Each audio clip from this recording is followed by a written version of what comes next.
tackling 5 misconceptions about the humanitarian situation in Gaza. So what I'm going to do is I'm going to read out some tweets that we saw online, which a lot of people read and believe in, and kind of get you the real idea of what's happening in Gaza. So the first one is, Israel is blocking the UN from giving out humanitarian aid in an attempt to starve the population.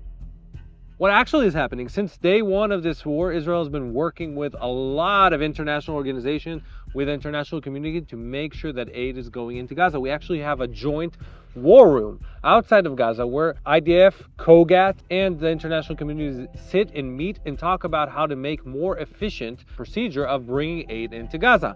What is happening currently is there's 2 ways of aid going into Gaza. One is the new system that you've probably heard of, the GHF, the distribution sites where people can get aid without the intervention of Hamas. And the second thing that is still happening is the old method where the international organization is giving out trucks of aid in Gaza. What is happening currently? There are somewhere between 400 and 500 trucks waiting for the UN. Yes, you heard it right. Waiting for the international community to pick them up and distribute them from within Gaza. So Israel allowed aid, checked it, made sure there's no explosives, anything illegal in those trucks, approved it to go in, and those trucks are waiting in Gaza, you heard it, for the international community to distribute them. Second question, the IDF is targeting hospitals as a weapon to punish civilians. So I can also share from personal experience. I'll tell you this, the IDF has never and never will target a hospital. The IDF is operating against a terror organization, Hamas, a very cynical one, that, spoiler alert, you have not seen them wear uniforms since the last ceasefire, because they don't. They hide behind civilians, they dress up as civilians, and they hide in hospitals. Just a few weeks ago, I went with reporters, and I saw where Muhammad Sinwar, the leader of Hamas, the most senior leader of Hamas, was meeting with more senior leaders of Hamas directly beneath an ER, one of the most important hospitals in Gaza. What did the IDF do? We were able to hit the tunnels from both sides of the tunnel without damaging the hospital and eliminate the most senior commander in Hamas who was planning to kill Israeli civilians.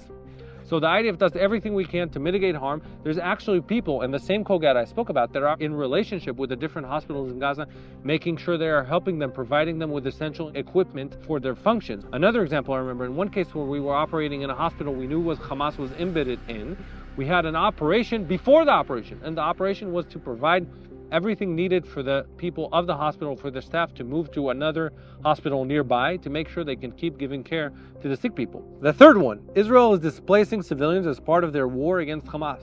Israel is doing something unprecedented that no army has ever done before.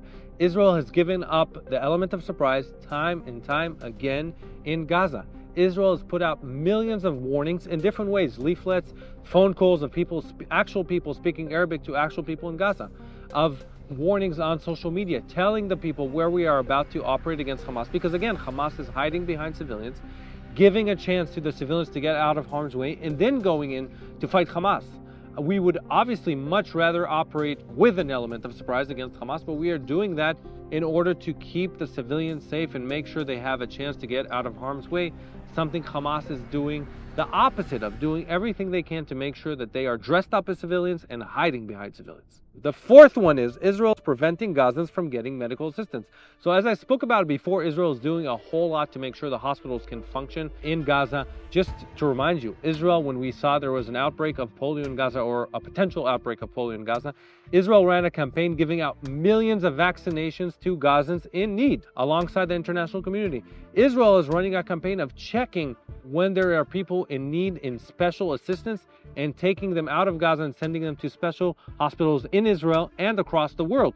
Israel ran a campaign to find a Yazidi woman that was trafficked by Hamas and to bring her out. So Israel is doing everything we can to make sure that people are getting the right assistance. Number 5, the IDF purposely shoots at Gazan civilians in humanitarian distribution areas. 1, the IDF is not in the distribution site. 2, there is a private security company of the GHF in those distribution sites. 3, the IDF does not target civilians whatsoever. 4, what Hamas did, and very cleverly, is took incidents in different areas near the distribution sites where those areas are described as a war zone, and said IDF has fired towards people near the distribution site.